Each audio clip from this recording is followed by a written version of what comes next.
Welcome back to Lecture 2 in the series on religion. In the last lecture, we established the three revelation religions and discussed the first, the oldest, which was Judaism. In this video, we're going to talk about Christianity. Now, Christianity arose during the first century CE. And to Christians, Jesus is their God and Savior who rose from the dead after being crucified by the Romans. Jesus was Jewish, as were the first Christians who identified him as the Christ or the Messiah. After his death, we see Christianity grow, but it grows very slowly until 313 CE, when the Emperor Constantine, you're going to want to remember that, Constantine granted that Christianity should be tolerated as a religion. So that's an important piece of the Christian puzzle, is Emperor Constantine's decree.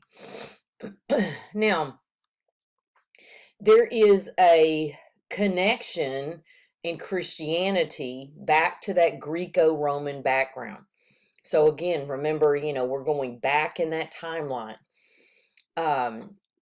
Roman religion was a blend of native and borrowed traditions. So the Romans had a connection. Some Romans believed in pagan beliefs, like there were rituals that might be marked by seasonal change and celebrated seed time and harvest. There also, within some Romans' belief system, was a belief in augury, which is the interpretation of omens and predictions of future events. And this was borrowed from the Etruscans. And then even other Romans welcomed gods of non-Roman people to go with greater and lesser Roman gods. So all of this Roman tolerance for religious beliefs created a lack of religious uniformity in the Roman Empire. So in other words, people were allowed to believe what they wanted to believe, and different people believed different things, and there was a tolerance for that. So there was never a uniform kind of religion that was just earmark of, Roman Empire. There was also, in this Roman background, no promise of retribution in what we think of as an afterlife, or there was no promise of eternal life. So there was no afterlife. Now, there were mystery cults in early Christianity. There would be initiation rituals that were secret, which provide mysteries, and hence the name mystery cults. Whenever we think of mystery religion, we're thinking of any of the various secret cults of the Greco-Roman world that offered to individuals some sort of religious experience, not provided by official public religions. They originated in tribal ceremonies that were performed by primitive people in many parts of the world, whereas in these tribal communities, almost every member of the clan or the village was initiated. Initiation in Greece became a matter of personal choice. The mystery religions reached their peak of popularity in the first 3 centuries AD. Their origin, however, goes back to earlier centuries of Greek history. So again, Christianity has this connection back to Greece and Rome, or the Greco-Roman past. One of the Near East agricultural societies, they would celebrate seasonal change. So one of those examples of a goddess that was worshipped as part of that agricultural society is Isis. She's considered Great Mother Isis, and I've got a picture of her on the next slide, the goddess of healing and magic, and she was crucial to ancient Egyptian religion beliefs. She's also known today by her Greek name, Isis. There was Cybele of Phrygia, who was another goddess that was worshipped. There's one that we recognize, Dionysus, who was one of our favorites from Greece. He was the one that was the father of wine and other things, and we'll talk about him in a second. There's Mithra from Persia, and we'll talk a little bit about Mithra in a second. Now, some other things associated with this early Christianity, um, even when it was connected with mystery cults or agricultural societies, was the symbolic performances of birth, death, and rebirth rituals. One of those rituals was baptism. So even today in Christianity, baptism is practiced, whether it is the belief that babies should be baptized, or whether it's a belief that people wait until they're, in their early teens or in adulthood, whenever they accept the realms of that religion. Baptism is an important part of in symbolism in Christianity. There's also this symbolism of the communal meal. And in the ancient past, this would involve flesh and blood, um, that might be sacrificed, okay? Or flesh and blood of the god that would be consumed. And even in today's modern Christianity, we have communion, right? We have that idea of the body and the blood of Christ that was shed for many.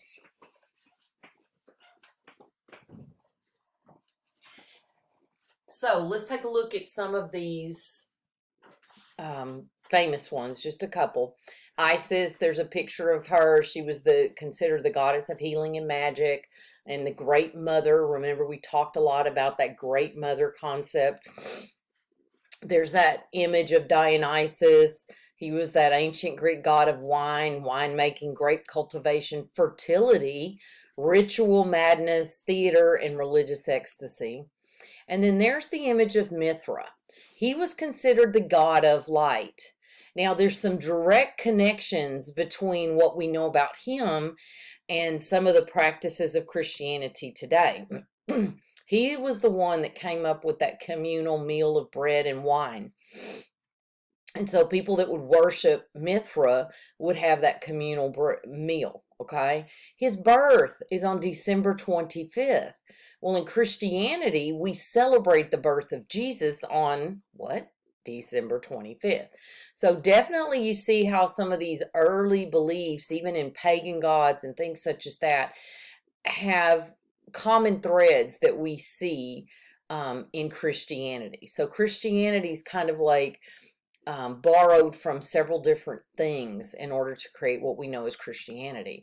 Now, Christianity and pagan gods. Well, Judaism and Christianity, the monotheistic views of Judaism and Christianity were at odds with the polytheistic neighbors or conquerors. So you've got this group of people that are Jewish or Christian, and they believe in one God, but their neighbors in that same region, or the people that would come in and conquer their region, believed in polytheistic multiple gods.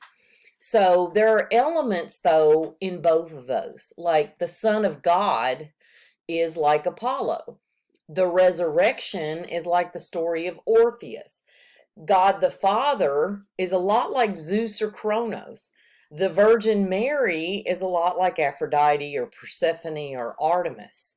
So again, we see common threads and borrowed ideas to generate this new faith.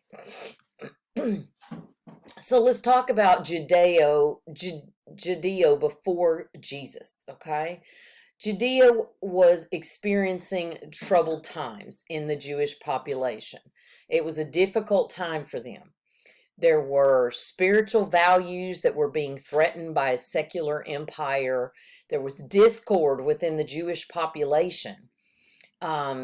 Some of the discord is some of them were awaiting the arrival of Messiah, while others had a different belief about the Messiah. So we had groups of people like the Sadducees. These were the Jews who strictly followed the Torah. Remember, the Torah was the first 5 books of the Hebrew Bible. They believed that the Messiah would rescue Jews from Roman bondage. So this is that time period where, the Romans are in control and the Jews are in bondage. But the Sadducees believed that the Messiah would come and rescue them from the Romans.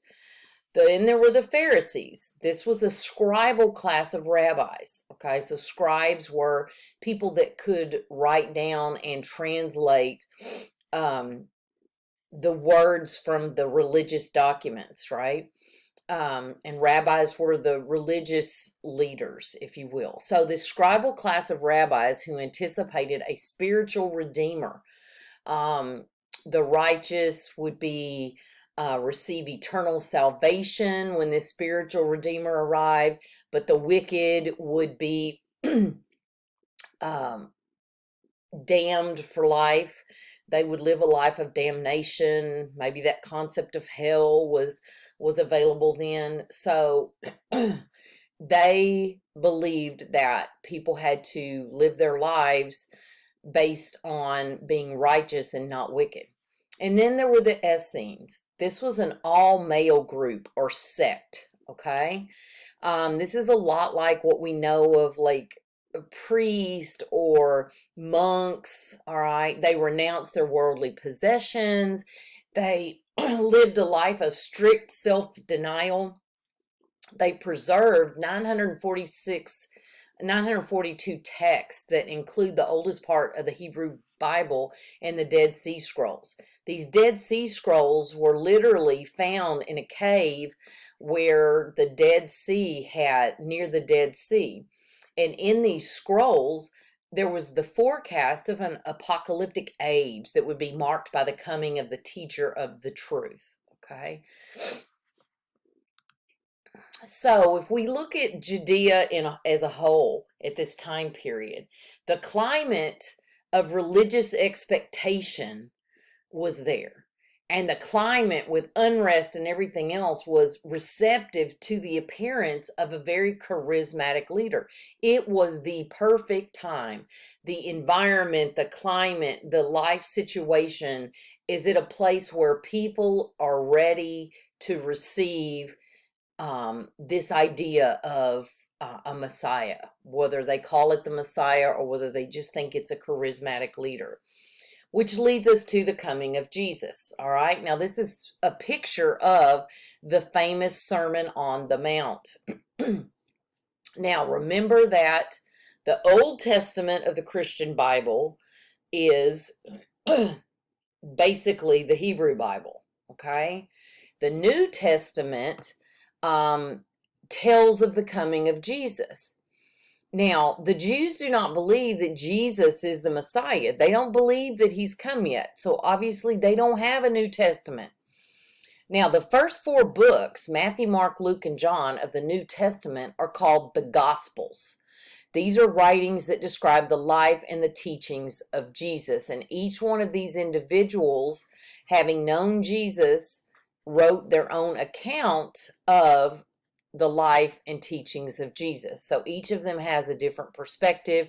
Each of them might include some similar stories, but they also might include additional stories that were important to maybe that person when it comes to telling Jesus's story.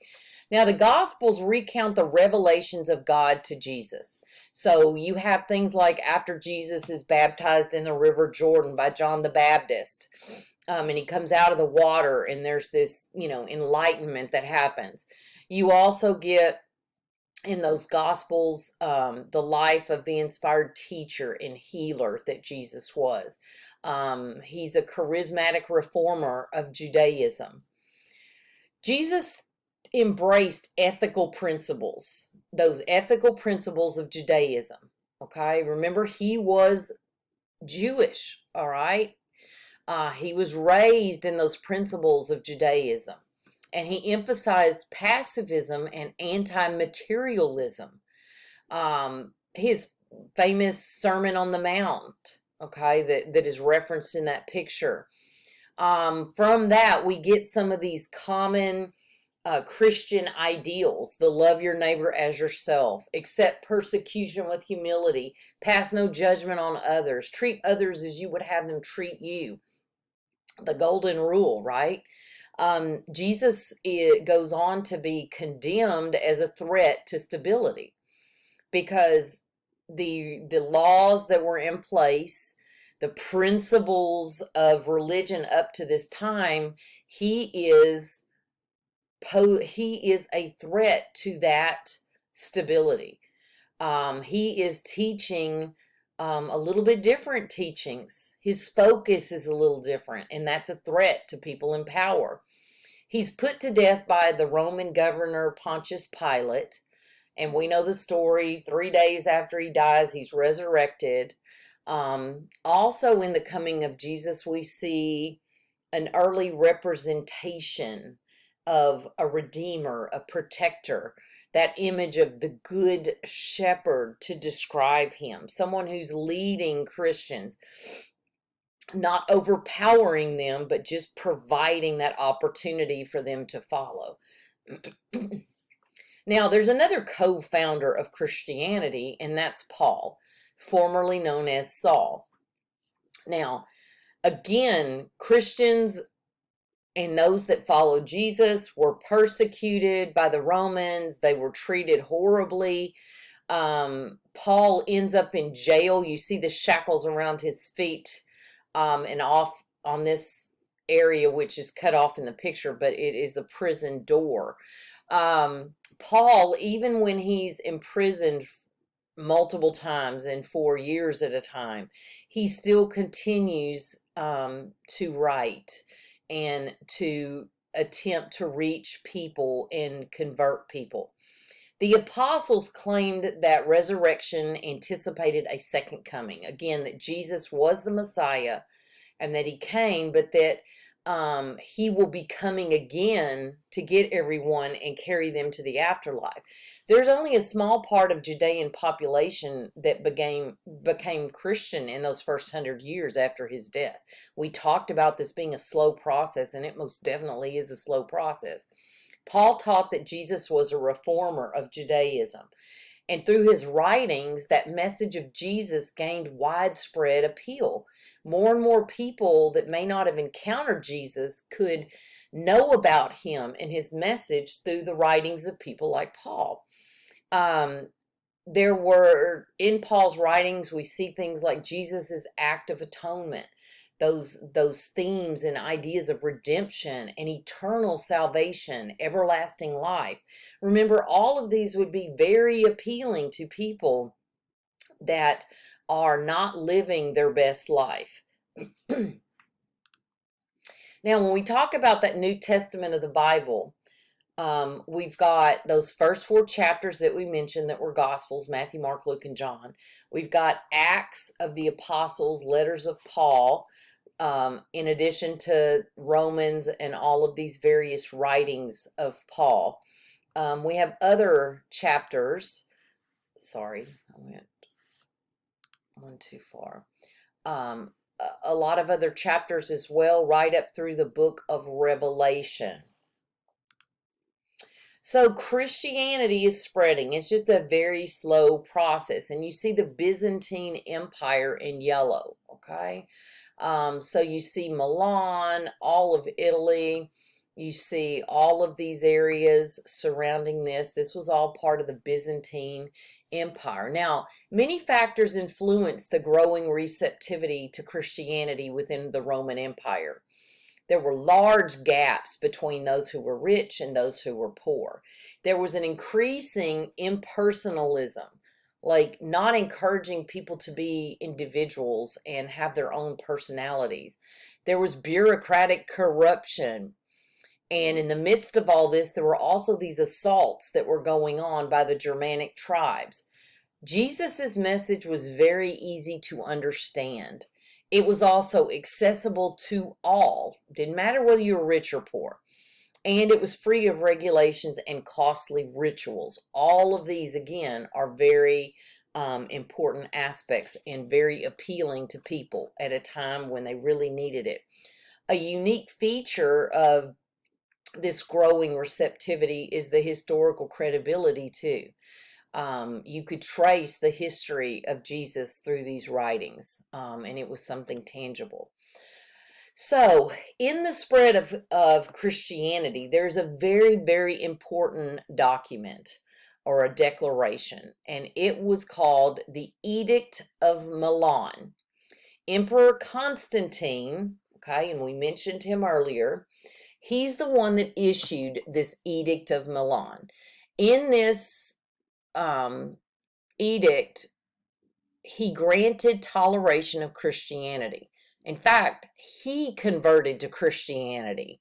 So that's big, that's huge. And by granting this toleration of Christianity, basically saying it's okay for you to be Christian, this was a big deal. It legalized Christianity and it proclaimed that religious tolerance. By the end of the 4th century, Christianity was the official religion of the Roman Empire. So, it takes to the end of the 4th century, but still, it does become the official religion of the Roman Empire. There becomes this idea of the Christian identity, what it means to be a Christian. The Council of Nicaea came up with the Nicene Creed that is still, people still recite it during church services today. The Roman Catholic Church rose up in the West, and there was the Greek Orthodox Church in the East. So we also get this concept as part of the spread of Christianity of the Christian monasterism. Okay, so the idea of the monastery, having these groups of monks that would live together, renouncing all their worldly goods, renouncing pleasures of the skin, sex, and leading this obedient life. So you have the benediction rule that there should be poverty, chastity, obedience. You've got women, shocking, being prohibited from positions of church authority. But the Benedictines created the concept of the nunnery. And this was a place where women could be nuns and they could live together like the monks would live in the monastery. The women, the nuns would live in the nunneries. There's also a focus on education, right? So the nuns become teachers in some cases. The regular clergy played an important role in education and the preservation of literature and history. Again, a lot of these monks would be scribes that would write down all of the literature and the history into a format that other people eventually could read. There's the Basil of Caesarea, and this spread of Christianity. Another famous person was Ambrose. He fused the Hebrew, Greek, Southwest Asian traditions into a Christian doctrine and a liturgy. He also wrote the earliest Christian hymns, so we have him to thank for those hymns that you might sing in church. Gregory, who becomes Pope Gregory at some point, established the administrative machinery of the Church of Rome. Augustine, a great philosopher of Christian antiquity or ancient Christianity, he added divinely revealed truth to Plato's notion of pure ideas. He spread the spread of Christianity brought the need to explain and systemize it. So he was taking and analyzing it and putting it into a system. Next to the Apostle Paul, Augustine is probably so important because of that synthesizing of that philosophy of Plato with Judeo-Christian belief. He also came up with the concept of the city of God or the city of man. And in this idea is the concept that humans can only know the true ideas after being illuminated in the soul of God. So you have to be so close to God that you're illuminated in his soul. He wrote a famous piece called Confessions. And in that, he talked about there was a distinction between physical and spiritual mode of personal existence. And that he warned you should distrust the physical body. The physical body tempts you and makes you want to do things that maybe you shouldn't do, versus being strong in your spiritual body, that the spiritual body was more important. So, oops, sorry. Romans and Christians, the early Christians, as we mentioned before, suffered brutal persecution from the Romans, mostly because of their refusal to worship the Roman gods. Diocletian, Constantine's predecessor, persecuted the Christians. And then remember, Constantine's that one that in 313 CE issues that Edict of Milan, which granted toleration of Christianity. And he was converted. Now, symbols have long been a part of Christianity. So let's take a look at some symbolism and some early Christian art. Symbolism was often more significant than a literal meaning. For example, the sign of the fish was really important. Now, in those times where Christians were persecuted, you couldn't just assume that the person you walk up to and start talking to is also a Christian. You don't want to say anything that's going to give away that you're a Christian in case that person is somebody who's going to take you to jail or torture you for being a Christian. So the Christians developed a little code, a little system. So before they would talk to someone, they might walk up and with their foot, they might make this shape. And then if the other person was a Christian, they would know what was going on, and they would make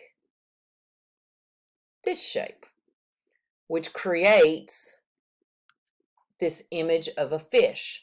Okay? That was the sign of the fish.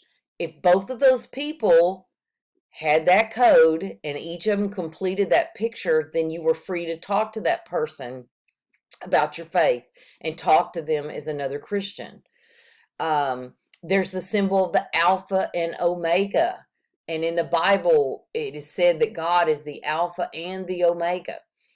Numbers are thought to bear allegorical meaning. And in fact, in the Bible itself, whether you're talking about Old Testament or New Testament, either one, you can easily spot numbers, the same numbers being used a lot. For example, 40. In the Old Testament, remember that the Jewish people were in the desert and roamed lost in the desert for 40 years. You'll remember in the New Testament that when Jesus goes off by himself and is tempted by the devil, he spends 40 days fasting in the desert. You'll remember that in the Old Testament, Noah's Ark, it rained for 40 days and 40 nights. You'll see the number 12 a lot in the Bible, the 12 tribes of Israel, the 12 disciples. The number 4 comes up quite a lot as well. So those numbers are thought to bear allegorical meaning. You see, there were actually symbols for, in Christian art, for the 4 different Gospels. Okay, Matthew, Mark, Luke, and John.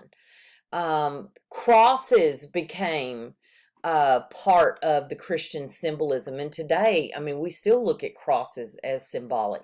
Now, the Latin cross is more like the normal cross that we're used to seeing. The Greek cross is an equal cross. The crosshair goes halfway through the middle of that vertical line. Whereas this cross part, the horizontal cross, is not at halfway, it's closer to the top. Catacombs are where people would bury their dead. And also we've got that image of Jesus as a good shepherd.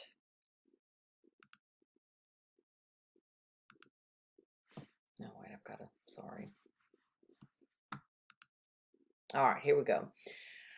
Christians believe that the stories in the Hebrew scriptures prefigured the life of Jesus. Okay, so it follows kind of a timeline. The Old Testament is literally what came first. Christians interpreted events from the Old Testament as prefiguring events in the New Testament. There are places in the Old Testament where something is prophesied, something is foretold, and then you see it happen in the New Testament. Based on the few early Christian artworks, the symbolic significance of a scene or a figure was of utmost importance. Now, over the years, the Christians developed a consistent iconography, the literal, factual, and figurative symbolic significance of images. We see a lot of the Lamb of God, right? You see the Christian flag has a cross on it. All right, so followers of Jesus called him the Messiah or the Anointed One. He was born in Judea, which is under Roman occupation during Emperor Augustus. Um, he begins his ministry at 30 years old, so it's not like he doesn't start until 30. He performs miracles, but it was his teachings that drew people in. And he also taught in what we call parables. A parable is a story that is told to teach a lesson. So he may be telling a story about, a mustard seed, or he may be telling a story of someone that does something, but it is an example or there's a lesson to be learned in that parable. The growth of Christ, martyrs, and missionaries. After Jesus' death, his evangelists, the bearer of good is what evangelist means, they spread the word of his life and death, followed by his apostles, those who've been sent by God as his witnesses. So you've got evangelists that are out there spreading the word of his life and death, but you've also got his apostles, his disciples that have turned into apostles. The earliest writings of the new Christian faith are Paul's epistles or letters, and we talked about Paul earlier. Shortly after Paul's death, Christianity spread rapidly through Asia Minor and Greece. So he didn't live long enough to see that rapid spread of Christianity, but he had laid the framework and he had done his job. Now, early Christian architecture. Remember we talked about in the West, there would be the Roman Catholic Church. And in the East, we would have the Greek Orthodox Church. Now, in the West, the church building was based on that old Roman basilica. And let's take a look at, remember the floor plan for a Rome basilica. Remember the Rome baths even were in this floor plan. Okay, you had this atrium, right, this open area. You had the narthex, you come into the area before, you've got the nave. Remember that was the long center aisle. You had the aisles on each side, and then you had this little rounded area, the apse, right? And this would be the most, in a basilica, a church, this is the most holy place. The average person wasn't going up to this most holy place. So it's built on what we call the Latin cross plan. It symbolized the soul's progress from sin to salvation. So let's take a look at this Latin cross in a church. And we're going to see this a lot as we go into medieval times in chapter 5. All right, so again, here's your central nave, your central aisle, right? You've got the side aisles. Notice this whole floor plan is in the shape of a Latin cross. Here's, the long part of the cross. Here is the part that the cross that crosses over. Notice it's not in the center, it's up near the top. You've still got your apse, right? And you've got your most holy place here. Here is a Greek cross floor plan. Notice it's equal this way as well as this way. Okay, it makes that cross area. Byzantine art and architecture. This is during the golden age of the Byzantine culture under Justinian. You will see a lot of silk used. You'll see the Code of Justinian. There was ambitious programs of church building in Constantinople. So many more. If Christianity's growing, there's more need for churches. These were built on the Greek cross plan. You've got Notice how here you've got your central nave, okay, your aisle, your center aisle. Notice you've got side aisles. Those are back behind these arches. All right. So we're going to see churches really become pieces of artwork themselves. Okay.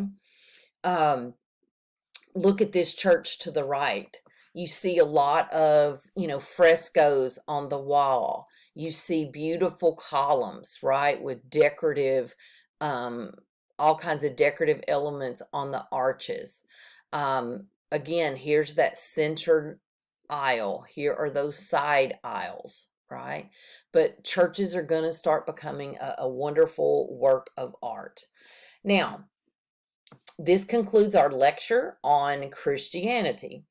In our next video, we will be talking about the religion of Islam and a couple other religions. So thank you for joining me, and I will see you again soon.